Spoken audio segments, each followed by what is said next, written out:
जी sir, बताएं आज की प्रेस कॉन्फ्रेंस क्या है? आज की पत्रकार वार्ता हमने इसलिए रखी हुई है कि सबसे पहले तो हम ये मुबारकी संदेश तमाम राजनीतिक दलों को भेज रहे हैं जो ऑल पार्टी मीटिंग का हिस्सा है कि ऑल पार्टी मीटिंग कल हमारी इतनी जबरदस्त हुई है और इतने अच्छे फैसले उसमें लिए गए हैं, जिसमें 10 तारीख को एक जम्मू की सड़कों के ऊपर एक जन सैलाब, तमाम पॉलिटिकल पार्टीज, तमाम सावेका चीफ मिनिस्टर्स, एक्स एमएलए सड़कों के ऊपर होंगे।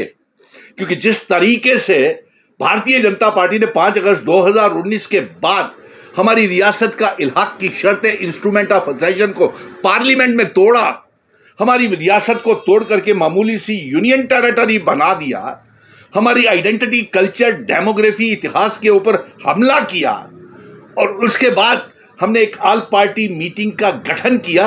और मैंने ये पहले ही कहा था कि मैं जम्मू और कश्मीर के बीच में दिलों की दूरियां कम करूंगा, जम्मू और कश्मीर के नफरतों की दीवारों को तोड़ूंगा और 1 करोड़ 30 लाख अवाम को एक प्लेटफॉर्म के ऊपर हम इकट्ठा करेंगे।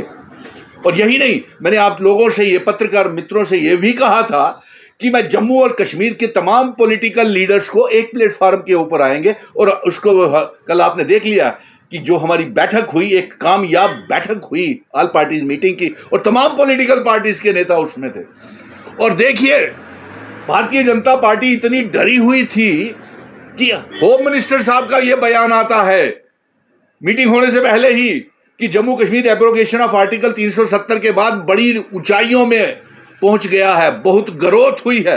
किसको आप ग्रोथ कहते हैं अमित शाह जी? क्या बेरोजगारी इतनी 30 लाख बढ़ गई, क्या आप इसको ग्रोथ कहते हैं? गरीबी, भूखमरी इतनी जम्मू कश्मीर में हो गई, क्या आप इसको ग्रोथ कहते हैं? बेरोजगार हर घर में चला गया, क्या आप इसको ग्रोथ कहते हैं? हमारे पावर प्रोजेक्ट, हमारी स्मार्ट मीटर हम पे लगा दिए, लगान और जजिए टोल प्लाजाज हम पे लगा दिए, प्रॉपर्टी टैक्स हम पे लगा दिए, हमारे रेत और बजरी और दरिया पहाड़ आपने नीलाम कर दिए। क्या आप इसको कहते हैं ग्रोथ और इकोनॉमी? क्या आप इसको कहते हैं कि आपने हमारा जम्मू और कश्मीर के भाईचारा खत्म करने के लिए आपने दरबार मुंह को रोक दिया?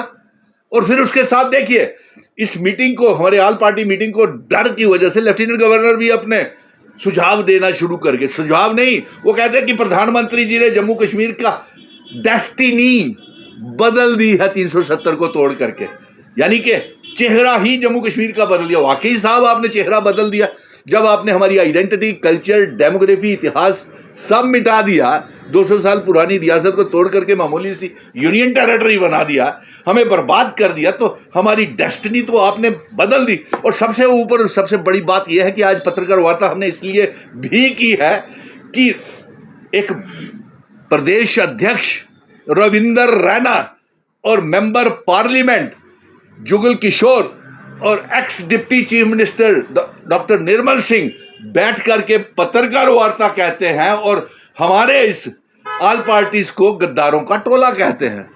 अरे साहब, हम गद्दारों का टोला नहीं है, हम जम्मू कश्मीर के रखवाले हैं। आप गुजरात गैंग हैं, आप उसके टोले के लूटने वाले हैं, क्योंकि गुजरात गैंग ने ही जम्मू कश्मीर रियासत को तोड़ा है। पहले आप अपनी शक्ल आईने में देखिए। आपने हमारा रियासत को तोड़ दिया, जो असेशन की शर्तें थी, इल्हाक की शर्तें थी, महाराजा हरि सिंह जी और हमारे बुजुर्गों की पगड़ी को पांव तले आपने कुचल दिया, ठोकर मार दी। आप हमें आरोप लगाते हैं गद्दारों का टोला है।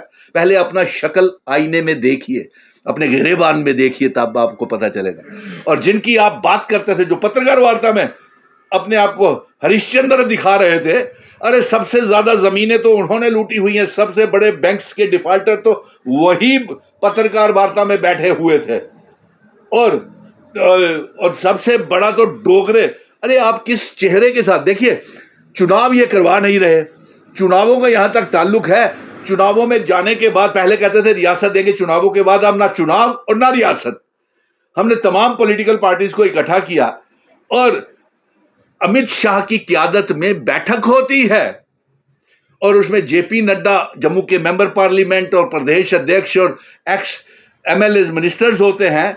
और चुनाव लड़ने से पहले ही उन्होंने अपनी हार मान ली और चुनाव आयोग को चुनाव करवाने से रोक दिया, ताकि इसका असर 2024 के मेंबर पार्लियामेंट के चुनावों के ऊपर ना पड़े। और ऐसा ही हुआ। ये हार के डर से इन्होंने चुनाव रद्द कर दिए, लेकिन आप देखेंगे कि 2024 में जम्मू कश्मीर की, लद्दाख की जितनी भी सीटें हैं हम जीत के लाएंगे। नंबर एक, आपने हमारे बच्चों को बेरोजगार कर दिया। आपने कौन सा वादा पूरा किया? प्रॉपर्टी टैक्स आपने लगवा दिया, स्मार्ट मीटर आपने लगवा दी, शराब की दुकानें आपने खुलवा दी। अब किस धरने प्रदर्शन में तो सुनील डिम्पल, जिसने ऑल पार्टी मीटिंग का और जम्मू और कश्मीर के नेताओं को इकट्ठा बिठाया, और यहां तक कि हम सेंटर में भी गए, चुनाव आयोग से भी मिले और तमाम मेंबर पार्लियामेंट से मिले। अरे हमने हिफाजत जम्मू कश्मीर की कर रहे हैं और 10 तारीख को एक जन सैलाब जम्मू की सड़कों के ऊपर आ रहा है। आपने क्या किया? लगान, जजिए लोगों के ऊपर, प्रॉपर्टी टैक्स लगा दिए, स्मार्ट मीटर थोप दिए, पीएचई, पीडीडी, पीडब्ल्यूडी के डेली वेजर्स और जितने भी पढ़े लिखे नौजवान हैं, बड़े बड़े स्कैम्स हुए, बड़े बड़े घोटाले हुए जेकेएसएसबी के पोस्ट के, हम उनके साथ खड़े रहे। नेशनल यूथ कॉर्प्स, रैबर खेल, जंगला, सेहत, एसपीओ, विल डिफेंस कमेटीज के मेंबर, वो जो इनके दफ्तर के बाहर ये धरने प्रदर्शन करते थे, आपने किसके? इसलिए आप हम पे आरोप मत लगाइए। हम जम्मू कश्मीर का सुनील डिम्पल डोगरा बेटा हिफाजत करेगा और आप देखेंगे कि पूरे हिंदुस्तान के मेंबर पार्लियामेंट आप दिसंबर महीने में जम्मू लाएंगे। और 10 तारीख का जन सैलाब आने से पहले ही भाजपा भी डर गई, प्रदेश अध्यक्ष भी डर गए, इनके मेंबर पार्लियामेंट भी डर गए। अमित शाह जी ने पहले ही बयान ऐसा झूठा दे दिया और लेफ्टिनेंट गवर्नर ने भी ऐसा बयान दे दिया। और 4 साल 1 महीना सुनील डिम्पल दिन रात अपने रियासत की विरासत को बचाने के लिए, और अभी हमारी जंग सितंबर में आप देखेंगे कि सुप्रीम कोर्ट का फैसला